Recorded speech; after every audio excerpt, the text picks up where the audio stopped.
Hello, my name is David Malin, and I'm the instructor for Computer Science E1, Understanding Computers and the Internet at Harvard University's Extension School. You're watching one of our videos of the week. For more such videos or information about this course, visit us on the web at computerscience1.org. Enjoy the show.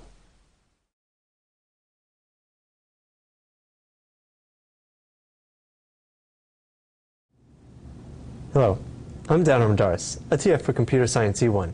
You're watching one of our videos of the week. In this video, I'm going to talk to you about safe computing. But I have a question for you first. Do you have a backup of your data? If something happened to your machine right now, would you be able to recover? If you got a virus, or maybe that Coke you're enjoying right now spills all over your keyboard and you ruin everything, would you be able to get all of your data back? If not, I highly recommend a backup of at least your most important stuff. That way, if something bad were to happen, you would not feel as bad as if you had lost everything. Any tax documents, important Word documents, photos, your music, for example, all of these things are examples of stuff that you might want to store elsewhere. There are a number of threats that exist that could be harmful to your computer and that could make you lose some data. I mentioned viruses. Malware in general is a pretty bad thing. Viruses, worms, Trojans, there's a lot of stuff. I recommend having a virus scanner for your machine, especially if it's a Windows PC.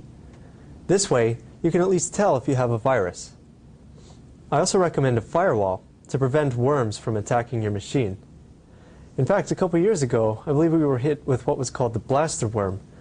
This literally incapacitated numerous computers, and the only way to get rid of it was to completely erase everything and reinstall Windows. Now the funny thing was, after about 15 seconds of being online, you were hit with it again. So people, though, that enabled their firewalls were then able to get right back up and running. Other people, however, had to reinstall Windows several times before they learned that they should enable their firewall before connecting their computer to the internet. So what about other things, such as spyware? Well, it's possible that if you are on a public machine, that there is what's called a keystroke logger. So everything that you're typing is logged somewhere. So let's say you go to your bank's website, enter in your account information, and view your information on a public computer. Now it's possible, not necessarily likely, but certainly possible, that this computer could have a keystroke logger installed. This would record all of your account information that you entered and would send it to a central location.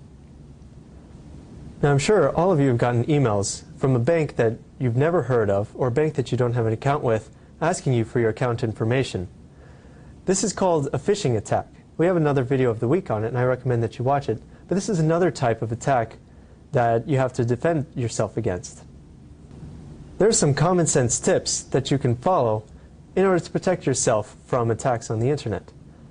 Whenever you download something, be sure you know what it is. Be sure that you trust the source that it's coming from. Be sure to have recent backups of all of your data, just in case something does happen. In addition to backups, I recommend running antivirus software frequently to make sure that your computer is clean of any viruses. I also recommend a firewall so that you can protect your computer from worms and other malicious attacks on the internet.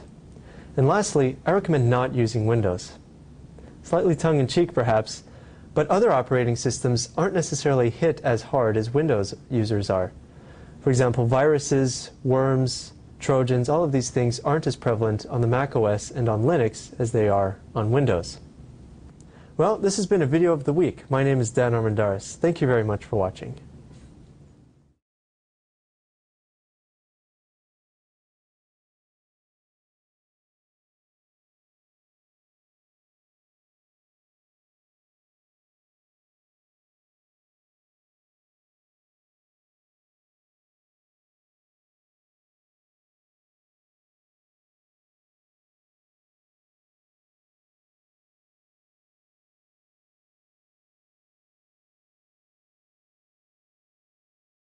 In this video, I'm going to talk to you about safe computing.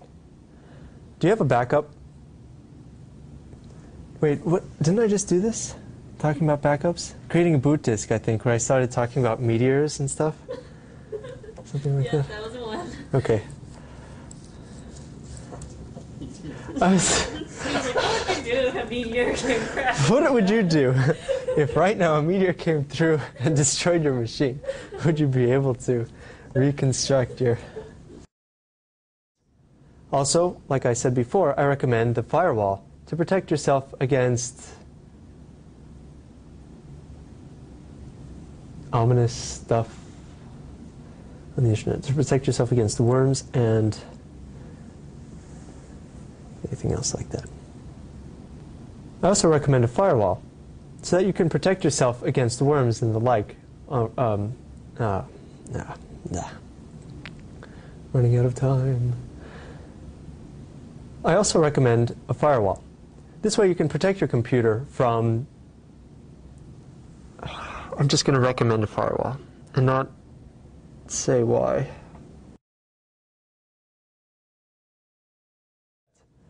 So take my advice. Take your computer and bury it outside and never use it again. You'll be safe from everything then. Well, this has been a video of the week. My name is Dan Armendariz. Thank you very much for watching.